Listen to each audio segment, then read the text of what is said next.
Fighter jet ఇంజన్ల విషయంలో Russia Pakistan మధ్య ఒప్పందం కుదిరిందని కొద్ది రోజులుగా వార్తలు వస్తున్న విషయం మనకు తెలిసిందే కదా. అయితే ఈ విషయమై దేశ రాజకీయాల్లో పెద్ద చర్చ నడిచింది. ప్రతిపక్ష పార్టీలు అధికార పక్షంపై దుమ్మెత్తిపోశాయి కూడా. అయితే రీసెంట్గా ఈ విషయంపై రష్యా క్లారిటీ ఇచ్చింది.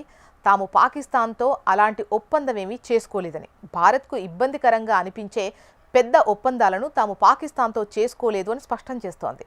భారత్కు ఇబ్బందికరంగా మారే చర్యలు తాము చేపట్టబోము అంటోంది. ఈ మేరకు విశ్వసనీయ సమాచారాన్ని ఉటంకిస్తూ ఓ అంతర్జాతీయ మీడియా సంస్థ కథనం ప్రచురించింది. పాకిస్తాన్తో అటువంటి ఒప్పందం జరిగినట్టు ఎటువంటి ఆధారాలు లేవు. రానున్న కొద్ది రోజుల్లో రష్యా భారత్ మధ్య పెద్ద ఒప్పందాలు జరుగుతాయని విశ్లేషించే పరిశీలకులు ఈ వార్తల్లో లాజిక్ లేదంటున్నారు. భారత్ ఇబ్బందిగా ఫీల్ అయ్యేంత పెద్ద ఒప్పందం పాకిస్తాన్తో రష్యా చేసుకోలేదు. పాక్తో ఆ స్థాయి సహకారమూ లేదు.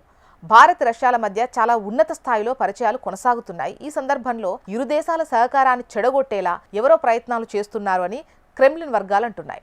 పాకిస్తాన్ యుద్ధ విమానాల కోసం రష్యా ఇంజన్లను సరఫరా చేస్తున్నట్టు వార్తలొచ్చాయి. పాక్లో ఉన్న చైనా తయారీ JF-17 బ్లాక్ 3 ఫైటర్ జెట్లలో వాడేటువంటి ఇంజన్లను రష్యా సరఫరా చేస్తోందని పలు అంతర్జాతీయ మీడియా వర్గాలు పేర్కొన్నాయి. ఈ వార్తల్లో దేశంలో పొలిటికల్ హీట్ ను పెంచాయి. ప్రభుత్వ వైఖరిపై ప్రతిపక్షాలు తీవ్ర స్థాయిలో విమర్శలు గుప్పించాయి.